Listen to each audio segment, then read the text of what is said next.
Hello friends, स्वागत है आपका विकी टू जेड में।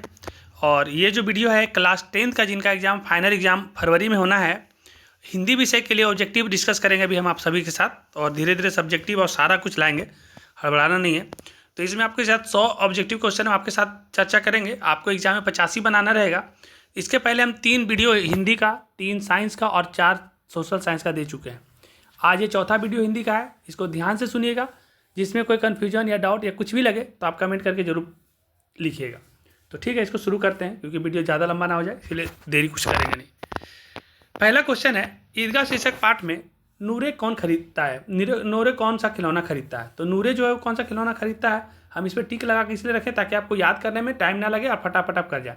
तो देखिए, नूरे जो खरीदता है वो वकील खरीदता है। अब खिलौना से क्वेश्चन जरूर आएगा कि ईदगाह का मेले में हामिद क्या खरीदता है, तो हामिद लोहे का चिमटा खरीदता है। ऐसे कर करके ये 4 दोषी लोग थे, मोहिसेन, ये सभी का कौन कौन क्या खरीदते हैं एक जगह पे आप लिख लीजिएगा। कोई ना कोई क्वेश्चन आने का चांसेस हमको लग रहा है। तो ठीक है, ईदगाह शीर्षक पाठ में नूरे वकील खरीदता है और हामिद जो है वो लोहे का चिमटा खरीदता है। तीसरा नंबर क्वेश्चन है, विक्रमशिला विश्वविद्यालय किस काल में शिक्षा का केंद्र था। तो जो बौद्ध का काल था, बौद्ध का समय था, उसी समय विक्रमशिला विश्वविद्यालय शिक्षा का केंद्र था। तिब्बत में बौद्ध धर्म का प्रचार प्रसार किसने किया था, तो अतीश दीपंकर ने। जो अतीश दीपंकर थे ये तिब्बत में बौद्ध धर्म का प्रचार प्रसार किए थे। और ठेस शीर्षक कहानी में कौन दौड़ते हुए प्लेटफॉर्म पर आया था, तो शीर्षण जो था वो शीतल पाटिल लेकर के आया था। किनके विभव की वृद्धि से वकील साहब का कलेजा जलता है, तो बीमा एजेंट के वृद्धि को देख करके वकील साहब का कलेजा जलता है। किनके पास धन अतिथि के समान अल्प निधि तक ही टिकने आता है, मतलब ये जो समय जो धन है वो एक मेहमान के जैसा आता है कम समय के लिए और फिर टिकता नहीं है। तो सूर्यकांत त्रिपाठी निराला जी के पास ऐसा होता है, क्योंकि इनको जो भी पैसा मिलता है, जो भी धन ज़्यादा कमाते हैं, इसे दान कर देते हैं। तो इसीलिए कहा गया है कि इनके पास जो धन आता है अतिथि के जैसा आता है और थोड़ा ही समय के बाद वो टिकता नहीं, चला जाता है। दुआ शब्द का क्या अर्थ है, तो दुआ का अर्थ होता है प्रार्थना। दूध में कोई मिठाई ना मिले कोई बात नहीं, किंतु बात में जरा भी झाल कौन नहीं बर्दाश्त कर सकता था। तो जो शीर्षण था उसको मलाई दूध में ना मिले तो कोई दिक्कत नहीं, लेकिन वो बात बर्दाश्त नहीं कर सकता था। क्वेश्चन नंबर 10 है, भक्ति काल के अप्रीतम भक्त कवि ने निम्न में से कौन थे। तो भक्ति काल के अप्रीतम भक्त कवि कबीर थे। तू जिंदा है तो जिंदगी की जीत में यकीन कर, यह पंक्ति तू जिंदा है तो से लिया गया है। क्वेश्चन नंबर 12, तू डरना नहीं अम्मा, मैं सबसे पहले आऊँगा, बिल्कुल ना डरना, ये हामिद ने कहा था। यहाँ से थोड़ा सा लिखावट भी ठीक हो गया है। ईदगाह शीर्षक पाठ में सम्मी ने क्या लिया, तो देखिए आपको हामिद लिया था खंजरी और उसका बता दिए थे वकील। तो ये जो सम्मी जो लिया था, ये लिया था खंजरी। ये जो चारों दोस्त थे, चाहे जो भी ये लोग दोस्त थे, इनका कौन कौन क्या खरीदे एक जगह आप जरूर सब कर लीजिए, ठीक रहेगा। हमको लग रहा है कि एक आएगा। सिजदे शब्द का क्या अर्थ होता है, तो सिजदे शब्द का अर्थ होता है सम्मान में सिर झुकाना या सर झुकाना। क्वेश्चन नंबर 15 है, किस कविता में बाधाओं से जूझते हुए उन कर्मवीर या उन कर्मशील लोगों की बात कही गई है जो सभ्यता संस्कृति का निर्माण करते हैं। तो कर्मवीर कविता में ये बोली गई है। भज्जू महाजन की बेटी किसकी बात सुनकर तिलमिला उठी। तो भज्जू महाजन की जो बेटी थी ना, उस शीर्षण की बात सुन करके तिलमिला उठी थी। ठेस शीर्षक पाठ में माँ की दुलारी बहू कौन है, तो ठेस शीर्षक पाठ में माँ की दुलारी बहू मंजली भाभी है। बच्चे किसकी भलाई करने की प्रार्थना ईश्वर से करते हैं, तो बच्चे जो है गरीबों की हिमायत करना, गरीबों की भलाई करने की बात ईश्वर से करते हैं। और अशोक का शस्त्र त्याग शीर्षक पाठ में किसने कहा कि कल या तो कलिंग के दुर्ग के फाटक खुल जाएंगे या मगध की सेना वापस चली जाएगी, सम्राट अशोक ने कहा था।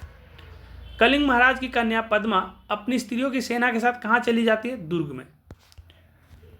जिस मनुष्य के हृदय में ईर्ष्या घर बना लेती है वह उन चीज़ों से आनंद नहीं उठाता जो उसके पास मौजूद है। यह वरदान ईर्ष्या का है।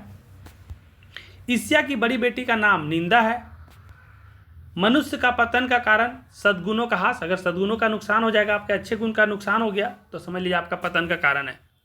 बाजार की मक्खियों को छोड़कर एकांत की ओर भागो, ये नित्य का कथन है। और 24 तक हो गया, 25 नंबर में चलते हैं। सतगुरु धारा निर्मल बाहय मानो काया धोई रे, किस कविता का है, ये कबीर के पद का है। दीदी की डायरी शीर्षक पाठ में माँ के पास रात भर बैठी रहती है दीदी। इनका नाम शायद संजू रहता है ना। सत्य के प्रयोग शीर्षक पुस्तक के रचनाकार कौन है? तो सत्य के साथ प्रयोग जो है महात्मा गांधी। पीपल शीर्षक कविता में पीपल पेड़ के कटोरे में मतलब कोटरों में किनके घर है? तो पक्षी और गिलहरियों का। संध्या को अब दिन जाता ढल, सूरज चलते हैं अस्ताचल, कर्म में समेट किरणें उज्ज्वल। यह जो कविता है यह पंक्ति पीपल से ली गई है। बंघीय समाज में दूध मिश्री की तरह कौन घुल मिल जाते हैं? तो सूर्यकांत त्रिपाठी निराला जो है बंघीय समाज में दूध मिश्री की तरह घुल मिल जाते हैं। खेमा शीर्षक पाठ में चाय बनाने की भट्टी के साथ लाल रंग का पंखा, लगा पंखा। तो लगा पंखा जो होता है लाल रंग का होता है, हम लगा को लाल पढ़ भी दिए। तो खेमा शीर्षक पाठ में जो चाय बनाने वाले भट्टी के साथ में जो पंखा लगा रहा था, हम सोचिए इतना डीप क्वेश्चन है कि पंखा लाल कलर का रहता है, अभी पूछा गया है। खेमा के माता पिता ने अपने चारों बच्चे को क्यों बेच दिया था? देखिए एक्चुअली वो सबको गरीब थे, तो इसमें गरीब का कारण तो होना चाहिए था, लेकिन गरीब होने के कारण क्या था कि भरण पोषण का दिक्कत था उनके पास। तो भरण पोषण का अगर दिक्कत ना होता तो शायद नहीं बेचते। गरीब होना अलग बात है, लेकिन भरण पोषण का दायित्व से मुक्त होने के लिए वो बेच देते हैं। कविता की पंक्ति को निम्नलिखित शब्दों से पूरा करिए। गंदे कटे फिटे, तो गंदे कटे फिटे हाथ, सिर पैर मुंह नहीं, हाथ। गुड़िया पढ़ लिखकर अध्यापिका बनना चाहती थी। जैनब खानम किसकी पोती थी? तो मोहम्मद अब्दुल रहमान की पोती थी जैनब खानम। कर्पूरी ठाकुर किस पार्टी के टिकट पर प्रथम आम चुनाव विजय रहे थे? तो सोशलिस्ट पार्टी के टिकट पर। और निम्न में से कौन कविता प्रथम स्वतंत्रता संग्राम की याद दिलाती है? तो झांसी की रानी जो पढ़िएगा तो आपको पहला स्वतंत्रता संग्राम का याद आ जाएगा। और निम्नलिखित में से कौन अंग्रेजी लेफ्टिनेंट लक्ष्मीबाई को परास्त करने झांसी पहुंचा? तो वाकर आया था। और लक्ष्मीबाई का जो अंतिम युद्ध हुआ था वो हुआ था हीरो से, और उन्हीं के द्वारा उनकी मृत्यु हो जाती है। चिकित्सा का चक्कर शीर्षक पाठ में डॉक्टर चूहानाथ कतार जी की फीस कितनी है? 8 रुपये। चिकित्सा का चक्कर में शीर्षक में डॉक्टर जी चूहानाथ जो हैं उनका फीस 8 रुपये है। एहतियात शब्द का क्या अर्थ होता है? एहतियात मतलब होता है सावधानी, एहतियात बरतना यानी सावधानी बरतना। दीदी की डायरी शीर्षक पाठ में 5 जनवरी 1997, जो 5 जनवरी 1997 का दिन दीदी का कैसा था? तो उदासी से बीता था। पीपल शीर्षक कविता में ऊंचे टीले से वसुधा पर क्या झरती है? तो निर्झरनी। दीदी की डायरी शीर्षक पाठ में माँ को कब से मलेरिया है? तो कल रात से। दीनबंधु निराला शीर्षक पाठ में बेलूर मठ में प्रतिवर्ष किनकी जयंती तथा पुण्य स्मृति तिथियों पर दरिद्र नारायण को विविध भोजन कराया जाता है? तो ये वाला दयानंद सरस्वती है, और बेलूर मठ का स्थापना विवेकानंद के द्वारा कराया गया है। स्वाभाविक रीति से बंगला बोलने वाला व्यक्ति किसका आत्मीय बन जाता है? तो बंगाली बंधुओं का। मेरे पैर जलते हैं चप्पल ला दो काका, ये खेमा ने कहा था, लेकिन खेमा ने तो कहा था लेकिन कसारा ने बोला था वही चप्पल तेरे सर पर मारेंगे, सर पर रख देंगे। खेमा के पिता से मिलने कौन गांव पहुंचा था? तो जो लेखक थे। महज समृद्धि के सौंदर्य की अभ्यस्त दृष्टि से अलग खुशबू रचते हैं हाथ शीर्षक कविता में किसकी गरिमा का उद्घाटन है? तो सक्रिय श्रम की, जिसमें अगरबत्ती बनाने का शायद इसमें है ना, खुशबू रचते हैं हाथ। हौसले की उड़ान शीर्षक पाठ में कदम की माता जी का क्या नाम है? शांति देवी। कर्पूरी ठाकुर बिहार के मुख्यमंत्री 2 बार बने थे। राह भटकते हिरन के बच्चे को कविता में सुबह की सुनहरी किरणें जंगल के पत्तों को छुएगी। नैने देव जल भरी पूछत कुशल हरी, यह पंक्ति सुदामा चरित्र से लिया गया है। पीपल के पत्ते से नए नए हाथ खुशबू रचते हाथ से ये पंक्ति ली गई है। जिसमें ईश्वर के साकार रूप की आराधना की जाती है, जिसमें ईश्वर के साकार रूप से आराधना की जाती है उसे सगुण भक्ति धारा कहते हैं। जब जब वह सुधि कीजिए तब तब सुधि जाहि किस कविता की पंक्ति है? तो बिहारी के दोहे से है। और 56 नंबर क्वेश्चन है छ का उच्चारण स्थान, तो चाहे च छ ज ज ये सभी का उच्चारण स्थान तालु हो जाएगा च वर्ण वाले का। और 57 में क्वेश्चन है स कौन सा व्यंजन है? तो स उष्ण व्यंजन है। जिन स्वरों का उच्चारण नाक और मुंह से होता है उन्हें अनुनासिक कहते हैं। काला सागर शब्द व्यक्तिवाचक संज्ञा है। बूढ़ा शब्द का स्त्रीलिंग बुढ़िया हो जाएगी। लोहा शब्द का विशेषण लौ हो जाएगा। डाक पर चिड़िया गाती है, डाल पर चिड़िया गाती है, डाक पर नहीं, डाल पर चिड़िया गाती है किस कारक का उदाहरण है? तो डाल पर, तो अधिकरण, तो अधिकरण कारक हो जाएगा। उसने कुछ नहीं लिया, किस सर्वनाम का उदाहरण है? कुछ नहीं लिया मतलब कुछ मतलब अनिश्चय हो गया, अनिश्चयवाचक हो गया। 30 दिन किस विशेषण का उदाहरण है? संख्या का नाम आ गया 30 31, तो संख्यावाचक विशेषण हो जाएगा। लड़के ने पुस्तक पढ़ी, पढ़ी किस काल का उदाहरण है? पढ़ी ना तो वर्तमान है, लेकिन ये पूर्व वर्तमान है। पढ़ी, पढ़ रहा होता तो वर्तमान, ये पूर्ण वर्तमान है। अगर पूर्ण वर्तमान नहीं रहेगा तो आप वर्तमान लगा दीजिएगा। इसलिए देखिए यहाँ पर एक ऑप्शन इनमें से कोई नहीं दे देता है, तो ये सब ध्यान रखना है। ये पूर्ण वर्तमान है, क्योंकि पढ़ी मतलब पढ़ नहीं रहा है, पढ़ लिया है। तो पढ़ लिया तो भविष्य में भी नहीं जाएगा, क्यों? भूत में भी नहीं जाएगा, क्यों? क्योंकि अब भी पढ़ी है, तो पूर्ण वर्तमान हुआ, अभी खत्म हुआ तुरंत।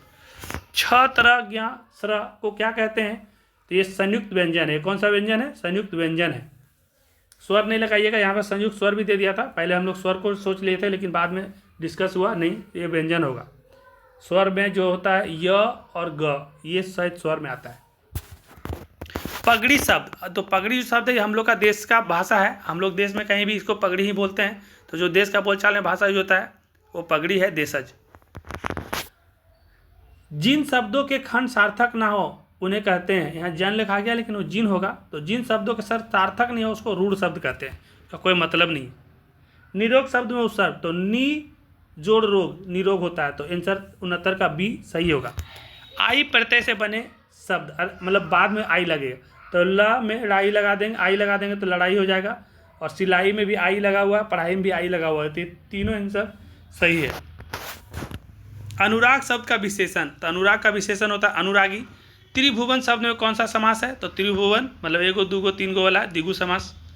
जमीन पर लौटते हुए चिल्लाया, वाक्य में कौन सा पदवन का उदाहरण था? तो इस संज्ञा पदवन का उदाहरण है। जिस वाक्य में एक क्रिया और एक कर्ता होता है उसे क्या कहते हैं? जिसमें एक ही क्रिया की करता है तो सरल हो जाएगा, जिसमें दो गो हो जाएगा तो मिश्र संयुक्त होता है, और उसमें तोड़ तोड़ के और डाल देंगे तो मिश्र हो जाएगा। और इसके बाद क्वेश्चन नंबर 75 तक पहुंच चुके हैं। निम्न में संयुक्त वाक्य कौन है? संयुक्त मतलब जिसमें मिला हुआ।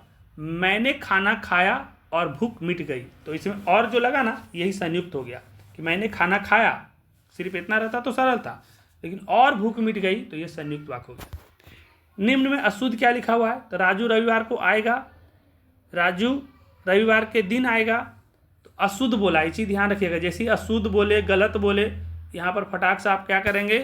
तुरंत में जाएंगे और यहाँ पर टिक करेंगे। जैसे बोला अशुद्ध, तो अशुद्ध बोल दिया ना, तो राजू रवि के दिन आएगा। रवि का दिन क्या है? कोई नाम का बात हो रहा है क्या? रविवार ना होना चाहिए, तो यहाँ पर यही गलत लिखा हुआ है, तो इसका आंसर यही सही हो जाएगा।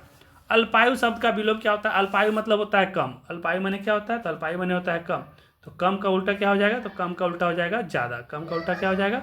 ज़्यादा, यानी दीर्घायु। अनुचित बात के लिए आग्रह के लिए एक शब्द, अनुचित के आग्रह के लिए एक शब्द करेंगे तो अनुचित मतलब जो अच्छा नहीं है, तो हो जाएगा दुराग्रह। तो आंसर आप लगा देंगे बी, 78 का बी। कुआं खोदना मुहावरे का अर्थ क्या है? कुआं खोदना मतलब भटकना, कटु सत्य कहना, ये नहीं होता। कुआं खोदना मुहावरे का अर्थ होता है हानि पहुंचाने का यत्न करना। अगर कोई हानि पहुंचाने का यत्न करना मतलब कुआं खोद रहा है। अकेला चना भार नहीं फोड़ सकता, इस लोकोक्ति का अर्थ होता है अकेला आदमी लाचार होता है, इसीलिए हमेशा मिल के रहिए। कपड़ा शब्द का पर्यायवाची, तो कपड़ा का होता है वस्त्र, चीर और भी होता है। तो आप देखिएगा कि पर्यायवाची, विलोम शब्द, ये सब आप कुछ कुछ का करके जरूर जाइएगा। और पर्यायवाची में एक ही शब्द का 4 5 6 होता है, तो जो इंपॉर्टेंट आपको लगे वो सबको एक जगह बना के जरूर रखिएगा, आएगा जरूर। भा का उच्चारण स्थान, तो प फ ब, तो ये प वाला अथी में आ रहा है, तो प वर्ग में प फ ब ब ये सब ओट सट रहा है, तो ये ओट हो जाएगा। 83 तक हो चुका है, 83 में आगे बढ़ रहे हैं। वर्णों के आधार पर संधि के कितने भेद होते हैं? तो वर्ण के आधार पर 3 भेद होते हैं, स्वर्ण, व्यंजन और विसर्ग। वीर प्लस उचित की संधि होगी, तो वीर प्लस उचित, तो अ और उ मिलेगा तो ओ हो जाएगा, तो वीरोचित हो जाएगा। निम्न में अशुद्ध शब्द कौन है? तो इसमें से मुहूर्त, यथेष्ट और लक्षण सही लिखा हुआ। अशुद्ध बोला ना, फिर से यहाँ पर जैसे ही अशुद्ध बोलेगा, ये जरूर बार बार हम ध्यान दिलाते हैं आप लोगों को, जैसे ही अशुद्ध बोला फटाक से यहाँ पर ऐसे तीर लगा दीजिएगा, अशुद्ध बोला है। और जब अशुद्ध बोला तो वाणी में ये वाला नहीं होना चाहिए, ये वाला ना होना चाहिए, तो यहाँ पर ठीक फिर से हम एक बार लेके लिख ही देते हैं, ऐसे वाला ना होना चाहिए, एक खत्म हो, उतावड़ गिना वाला ना होना चाहिए, इसीलिए 85 का आंसर ए हो जाएगा। सर्दी शब्द में संज्ञा है, तो सर्दी में क्या? समूह नहीं, द्रव्य नहीं, व्यक्ति नहीं, सर्दी मतलब एक भाव, तो भाववाचक संज्ञा हो जाएगा। घटना शब्द में कौन सा लिंग है, तो घटना में स्त्रीलिंग होता है। काठ शब्द का अर्थ होता है तद्भव, तो काठ जो शब्द है वो तद्भव है, हम लोग उसको बोलते हैं तद्भव अपना भाषा में। मैंने मोहन को बुलाया किस कारण का उदाहरण है, तो मैंने मोहन को, कर्ता ने कर्म को, तो कर्म कारक हो जाएगा। महाशय शब्द का स्त्रीलिंग रूप क्या होगा, तो महाशय का स्त्रीलिंग अगर होगा तो महाशया हो जाएगा। जिन सर्वनाम से किसी निश्चित वस्तु का बोध ना हो, देखिए यहाँ पर बोल दिया बोध ना हो, फिर जैसे ही ना बोलेगा आप लोग एकदम हमेशा ध्यान रखिएगा, नहीं तो यहाँ पर एक नंबर आया हुआ वो कट ही जाएगा। बोला कि ना हो, तो जैसे ही बोला ना हो तो अनिश्चयवाचक सर्वनाम हो जाएगा। आप 91 का आंसर सी लगा दीजिएगा।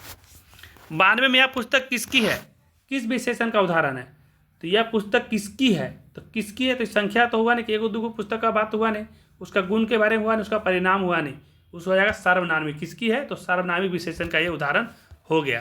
क्वेश्चन नंबर 93, वह खाता है किस काल का उदाहरण है, अभी खा रहा है ना, मतलब खाता है ना, तो वर्तमान काल का उदाहरण हो जाएगा। प्रयास शब्द में उपसर्ग, प्रयास में उपसर्ग हो जाएगा तो प्र लगा देंगे तो उपसर्ग हो जाएगा, और बाद वाला जो बचेगा वो प्रत्यय हो जाता है, तो प्र उपसर्ग हो जाएगा प्रयास में। और बस 6 क्वेश्चन और बचा हुआ है, ध्यान से सुन लीजिए। निम्न में गुणवाचक विशेषण नहीं है, देखिए नहीं बोला तो वहाँ लाइन लगा दी इसीलिए कि गुणवाचक विशेषण नहीं है। काला है, गोरा है, गुण है, गोल है, मोटा है, गुण है, अच्छा है, बुरा है, गुण ही है, लेकिन कुछ ये गुणवाचक विशेषण नहीं है, तो नहीं बोला तो वही आंसर हो जाएगा। रसोई घर में कौन सा समास है, रसोई घर मतलब रसोई के लिए घर, तत्पुरुष समास। विजय शब्द का विलोम, तो विजय का उल्टा हो जाएगा पराजय। जहाँ लोगों का मिलन हो के लिए एक शब्द है, जहाँ लोगों का मिलन होता है उसको सम्मेलन कहते हैं। और अंधे की लकड़ी मुहावरे का अर्थ क्या होता है, तो अंधे का लकड़ी मतलब अंधे का लकड़ी एक सहारा है, तो एक सहारा का हो जाएगा इसका मुहावरा। अब बिना पानी शब्द में कौन सा समास है, तो जैसे बोला बिना पानी यानी सरस्वती माता का नाम आ रहा है। जैसे बोल जाए लंबोदर तो गणेश भगवान का नाम आ रहा है, त्रिलोचन शंकर भगवान का नाम आ रहा है। तो जब भी किसी का भी नाम ले, किन्हीं का भी नाम ले, दशानन, रावण, और नाम कुछ ले और मीनिंग कुछ और आ जाए, बहुब्रीहि समास में होता है। जैसे पीला है अंबर, इसका पीताम्बर, तो ये कृष्ण भगवान विष्णु भगवान का है। तो जिनका नाम ले और किन्हीं और का प्रकट हो जाए नाम लेने से, तो उसे बहुब्रीहि समास करते हैं। और बस ये वीडियो को हम ज़्यादा लंबा आप करेंगे नहीं। अगर आप लोगों को अच्छा लगा हमारा ये मेहनत छोटा सा, तो आप लोग जरूर लाइक करेंगे, और जो सब्सक्राइब नहीं है जरूर सब्सक्राइब करेंगे। कोशिश कर रहे हैं कि आप लोग का धीरे धीरे हम जनवरी से बाकी सब्जेक्टिव भी लाना शुरू कर देंगे, और डरना बिल्कुल भी नहीं, क्योंकि इतना हम कर देंगे हर सब्जेक्ट में कि आप आराम से फर्स्ट डिवीज़न कर जाएंगे। तो टेंशन लेना नहीं, बस सारा वीडियो को देखिए अच्छा से, और आप अपना पढ़ाई खुद से भी करते रहना है। सिर्फ वीडियो देखने से हम ही नहीं बोले कि मेरा वीडियो देखते रहिए काम हो जाएगा, कुछ अपने से भी आपको पढ़ते रहना। और जो भी क्वेश्चन आपसे नहीं बने या कोई डाउट हो, तो मेरा नंबर आप सभी के पास होगा, और नहीं भी होगा तो मिल जाएगा। आप व्हाट्सअप पे भी भेज सकते हैं अपना फोटो खींच करके, जो भी टॉपिक में दिक्कत होगा, या फिर कमेंट में भी लिखेंगे तो हम आपको उसका वीडियो लाएंगे। तो ठीक है, धन्यवाद। इसको समाप्त करते हैं। अच्छा लगेगा तो लाइक जरूर करिएगा।